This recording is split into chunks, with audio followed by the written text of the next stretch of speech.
Israeli forces have stormed Birzeit University in the occupied West Bank. The forces stopped a solidarity protest being held for prisoners and the screening of a film about the killing of Hind, Rajab, a Palestinian child in Gaza. Soldiers fired live rounds towards the students who were seen running around the campus to find shelter. At least 11 people have been injured. All right, let's get more now from Nida Ibrahim. She's live for us in Ramallah in the occupied West Bank. Nida, what more are you learning about this raid? What's happening right now?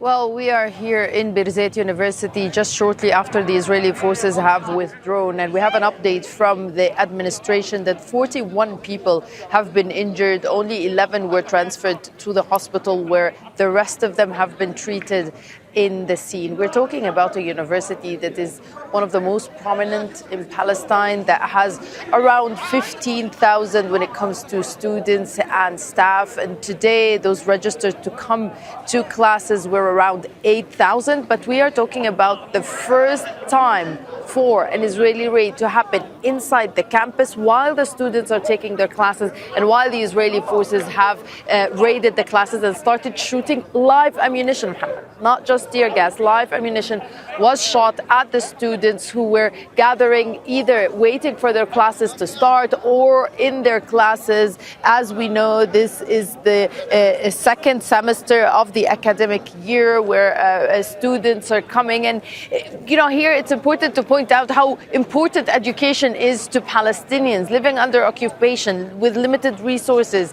having so many restrictions. They rely on education to have jobs, to have a life, to be able to sustain their families.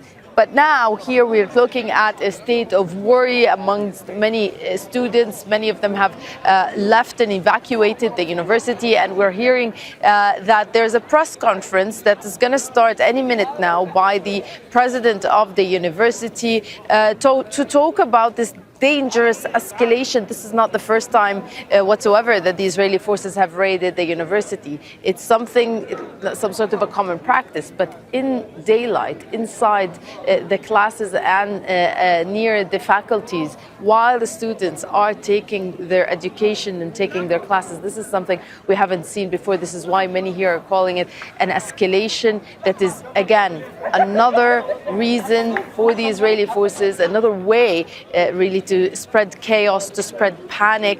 And what we've been hearing is that the Palestinians here have been staging or planning a solidarity with Palestinian prisoners, responding to the very difficult, very harsh news that are coming out of prisons about the Israeli mistreatment of Palestinian prisoners. But there's also the film of Hind Rajab, the killing of Hind Rajab, that was scheduled to be screened here today. So again, the Israeli forces don't really need a reason to raid Palestinian cities and to wreak havoc and to destroy Palestinians' sense of any normalcy, but it seems to be that they want to crack down on any event that is seen as having any political affiliation, any political connotation, or like a national cause that unites these students here as Palestinians living under Israel's occupation. Nida, as we wait for more details to emerge from university officials, I want to talk to you for a moment about the importance of Birzeit University. We know that it's a prominent Palestinian institution in the occupied West Bank, that it's known for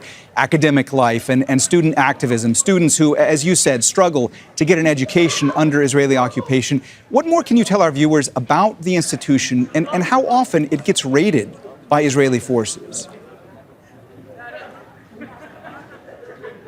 Well, if we talk about the number of how many times it was raided since 2025, this is the fourth raid, the first in 2026. But again, this intensity of this raid and the timing of it and the fact that the soldiers have been going around near the faculties, creating a lot of panic amongst students, is something we haven't seen before. Now, as to the importance, Muhammad, of this establishment, it is very prominent, known to have graduated leaders that soon became ministers, became very prominent in the activism when it comes to Palestinians wanting to have an independent state. We can name, for example, leader Marwan al-Barghouthi, who's been studying at this university, who is now in Israeli jail. So this university, in addition to having a strong education in different fields, it prides itself model for allowing students to